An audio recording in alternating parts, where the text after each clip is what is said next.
Yes? So far কোনো question নেই। Okay, ঠিক আছে। We'll start off looking into each of the functions. Excuse me. So the first function, if you remember, was segmentation. Now, what is segmentation? It's basically nothing but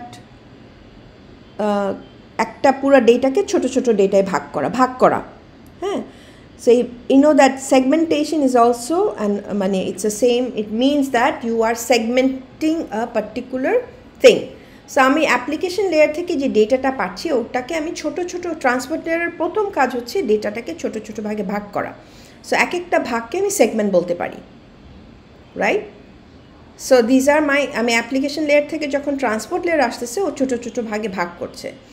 and if you remember I said during the beginning that আমি যখন ছোটো ছোটো ভাগে ভাগ করছি, যেমন it's the same as when I am sending a 10 page letter, right? আমি কাউকে চিঠি লিখলাম, 10 পাতার একটা চিঠি লিখছি। এখন ওটা আমি 10 পাতাটা একবারে না পাঠায় আমি ওটাকে ছোটো ছোটো ভাগে পাঠাবো। সো ছোটো ভাগ ধরো আমি 2 পাতা 2 পাতা 2 পাতা করে 5টা ভাগ করলাম।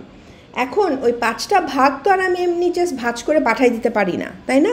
আমাকে ওই 5টা ভাগেই কিন্তু কী করতে হবে, খামে ভরতে হবে। খামে ভরে আমাকে ঠিকানাগুলো লিখতে হবে প্রত্যেকটা ভাগের জন্য, নাহলে তো আর ওই চিঠিটা যাবে না। এই কনসেপ্টটা কিন্তু এক্স্যাক্টলি সেম। আমি যখন ভাগ করছি ট্রান্সপোর্ট লেয়ার প্রত্যেকটা, ইফ ইউ রিমেম্বার, প্রত্যেকটা লেয়ার কিছু এক্সট্রা ইনফরমেশন দেয়। You will think of that extra information as just like a খামে আমি আসলে কী দেই, এক্সট্রা ইনফরমেশনই তো দেই না, যেটা আমার চিঠিটা যাতে ঠিকমতো পৌঁছায় সেই রিলেটেড ইনফরমেশন দেই। ইউজারের জন্য ইনফরমেশনটা অত ইম্পর্ট্যান্ট না ইন দ্যাট সেন্স, মানে ওর তো চিঠিটা ইম্পর্ট্যান্ট, ডেটাটা important. So this header thing is nothing but the envelope that we use to put the letter in, and on top of the envelope আমি আমার ওই চিঠিটা পৌঁছানোর যা যা নেসেসারি ইনফরমেশন দরকার সেটা আমরা অন টপ অফ দ্য এনভেলপে দেই। Same thing for this header thing. তার মানে প্রত্যেকটা সেগমেন্টের উপরেই এক্সট্রা কিছু ইনফরমেশন অ্যাড হবে, as you can see here. ডেটাটাকে ভাগ করছে,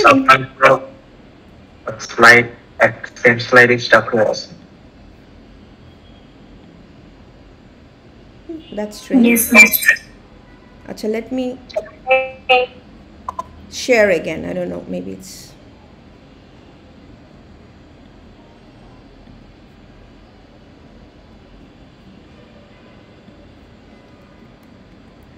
So this was what I was talking about. হ্যাঁ, ডেটাটাকে ছোটো ছোটো ভাগে ভাগ করা হচ্ছে এবং প্রত্যেক ভাগে আমি এক্সট্রা ইনফরমেশন দিব। Similar to this, right? আমি সেশন লেয়ার আর অ্যাপ্লিকেশন লেয়ার থেকে ডেটা পাচ্ছি, তারপর ওটাকে ছোটো ছোটো 3টা ভাগে ভাগ করলাম। প্রত্যেকটা ভাগের উপরে আমার কাজ হচ্ছে এক্সট্রা ইনফরমেশনটা অ্যাড করা। কী ইনফরমেশন অ্যাড করি এটা আমরা একটু পরে দেখব।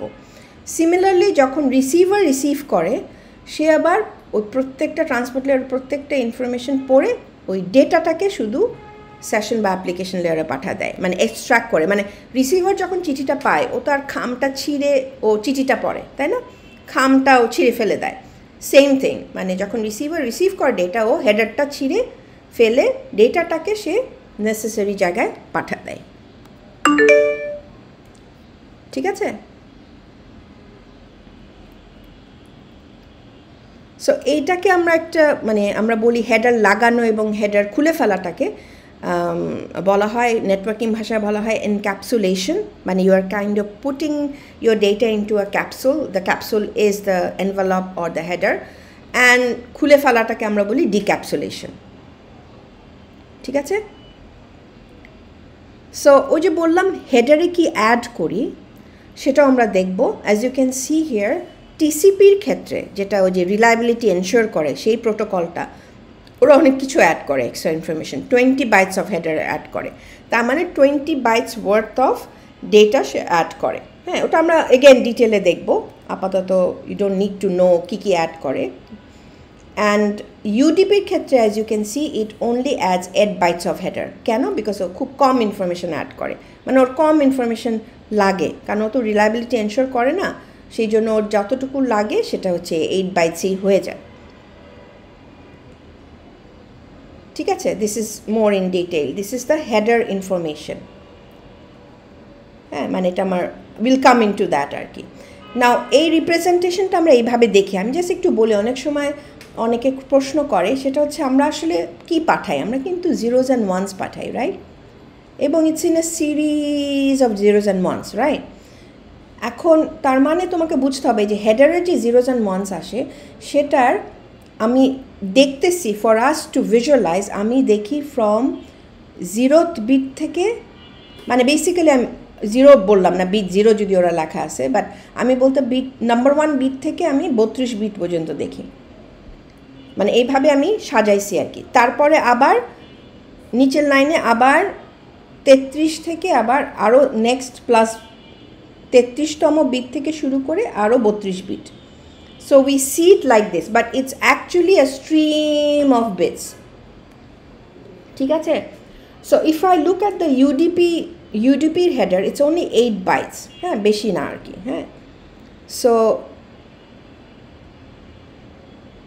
মজাটা হচ্ছে দুইজনেরই একটা কমন বলতে পারো ইয়ে আছে, যা অ্যাড করে ওরা, সেটা হচ্ছে পোর্ট নাম্বার, যেটা হচ্ছে identifying application. So as I said, আমি তো 32 বিট করে দেখি। সো প্রথম 16 বিট, এই যে লম্বা একটা যখন আমি পড়তেছি বা ডিভাইস পড়তেছে, সো প্রথম 16 bit will represent source port number, তারপরের 16 bit will again represent destination port number. So এখানে শেষ হয়ে গেল। তারপরের বিট যেটা আছে সেটা অন্য একটা জিনিস রিপ্রেজেন্ট করে, টিসিপির জন্য অন্য একটা জিনিস, ইউডিপির জন্য অন্য একটা জিনিস, ঠিক আছে? আমরা এগেন অ্যাজ আই সেড যে এইগুলো আমরা টিসিপি যখন পড়বো একদম ডিটেলে পড়বো। আপাতত we are looking into UDP just to show you that a common thing that is added in the header for both of them are the port numbers, source port number, destination port number, ঠিক আছে? So আমরা একটু দেখি তাহলে what is this port number, which we already know, যেহেতু আমরা জানি 16 bit. So 16 bit দিয়ে আমরা আমাদের সুবিধার জন্য এই 16 বিটটাকে আমরা নাম্বারে কনভার্ট করি to understand what the port number is. So আমরা জানি যে এক একটা অ্যাপ্লিকেশনের একটা ইউনিক আইডেন্টিফায়ার আছে, which is the port number. এটা কিন্তু ফিক্স করে দেওয়া আছে by standard organization. For example, আমি যদি ওয়েব রিলেটেড জিনিস করি তার পোর্ট নাম্বার হচ্ছে 80। If I am doing email, মানে depending on the protocol, then it's 25. If it's POP, it's 110 and so on. Instant messaging is 531. ঠিক আছে? দিস ইজ, এটা কি আসলে এই 80টাকে একটা 16 বিট বাইনারি নাম্বারে রিপ্রেজেন্ট করলে যেটা আসবে, রাইট, সেটাই আমার 16 বিট পোর্ট নাম্বার। সো যেহেতু একটা অ্যাপ্লিকেশনে ইউ হ্যাভ মাল্টিপল, কি বলবো, সরি, একটা পিসিতে you have multiple applications running, so এক একটা অ্যাপ্লিকেশনের port number would be different. Now port number আবার ক্যাটেগরাইজেশন আছে, হ্যাঁ। এই পোর্ট নাম্বারটা মেনটেন করে ওই যে একটা অর্গানাইজেশন, মানে অ্যাকচুয়ালি দের আর টু, আইক্যান আন্ডারে আয়না, ঠিক আছে, ছিল, বাট এখন মোটামুটি আই গ্যাস কি বলে আইক্যানই এটা ওভারঅল ওভারলুক করে। অ্যাকচুয়ালি ওরা শুধু পোর্ট নাম্বার না, ওরা IP address, port number, Mac address, এগুলো সবই কি বলবো মনিটর করে বা ম্যানেজ করে আর কি, ঠিক আছে। সো বলা হয়েছে যে যেহেতু আমার 16 বিট দিয়ে আমি পোর্ট নাম্বারকে 16 বিটস দিয়ে আমি পোর্ট নাম্বারকে রিপ্রেজেন্ট করি, রাইট। সো 16 বিটের কম্বিনেশন কোথা থেকে শুরু হয়? 0 থেকে, আমি যদি বাইনারিটাকে ডেসিমালে কনভার্ট করি তাহলে 0 1 2 3 4 আনটিল 65,535, ঠিক আছে, মানে সবগুলা 16 বিটি 1 আর কি। যদিও 16 বিটি 1, ওটাকে যদি আমি ডেসিমালে কনভার্ট করি তাহলে আমার ভ্যালু হবে এটা। সো সবগুলো 0 হলে ভ্যালু হবে অল জিরোস, রাইট। সো 0 থেকে আমার এতগুলা নাম্বার আমি পাচ্ছি। সো এটাকে ওরা 3টা ভাগে ভাগ করছে। ওরা বলতেছে 0 to 1024 পর্যন্ত যে নাম্বারগুলো থাকবে, those we will call them well known port numbers, 1024 থেকে 49151 হচ্ছে we call them registered port numbers, and 49152 থেকে লাস্ট পর্যন্ত we call them private or dynamic port numbers. ঠিক আছে, এটা ক্যাটেগরাইজেশন করলাম। এখন এক একটা ক্যাটেগরাইজেশন কি মিন করে সেটা আমরা নেক্সটে আসতেছি। So well-known port numbers, as the name says, are assigned to well-known applications. Or what do we mean by well-known application? যেগুলো অনেক মানুষ ব্যবহার করে। For example, email. For example, SMTP. Right? Email protocol হচ্ছে SMTP, HTTP, Telnet, FTP. So এগুলো হচ্ছে মানে তোমরা আপাতত SMTP জানো, POP জানো, HTTP জানো, HTTPS জানো, রাইট? সো এদের জন্য যেহেতু এটা অনেকে ব্যবহার করে, সো এদের জন্য we have fixed port numbers. এটা ওই আয়না has fixed these port numbers to them. ঠিক আছে, SMTPর এগেনস্টে ইটস ফিক্সড 25, সো 25 মানেই হচ্ছে SMTP। So these are well known fixed port numbers বলতে পারো, আরও অনেক আছে, এটা জাস্ট সাম এক্সাম্পলস। ঠিক আছে, now what are registered port numbers? There is a kind of overlapping between registered and the dynamic port numbers, but registered port numbers হচ্ছে যদি ধরো তুমি কোনো অ্যাপ্লিকেশন ক্রিয়েট করে থাকো and you want a fixed port number, then you can register with AYNA to get a fixed port number. ঠিক আছে, plus ওখান থেকে ওই যে দেখো 80 দিয়ে যার যতগুলো ওগুলো আবার HTTPর জন্য অল্টারনেট HTTP পোর্ট নাম্বার হিসাবে ওরা রেখে দিয়েছে। যেমন মেসেঞ্জার অনেক, ইটস এ পার্টিকুলার মেসেঞ্জার তো কী বলবো প্রোপ্রাইটারি, রাইট? ইটস মানে একটা অর্গানাইজেশন ওটা ক্রিয়েট করছে, it's not standard or generic application. So ওইটা পোর্ট নাম্বার যেমন ওরা রেজিস্টার করছে, যেমন মেসেঞ্জারের জন্য একটা ফিক্সড পোর্ট নাম্বার লাগবে। দিজ আর আরও অনেক ধরনের ডিফারেন্ট প্রোটোকল।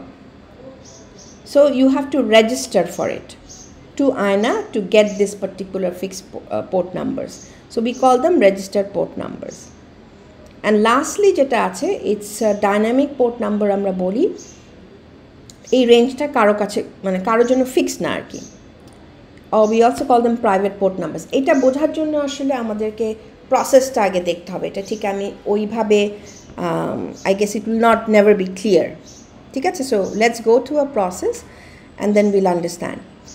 So যে সমস্ত application uses TCP, we'll call them TCP port numbers, and যে সমস্ত application uses UDP, we can call them UDP port numbers.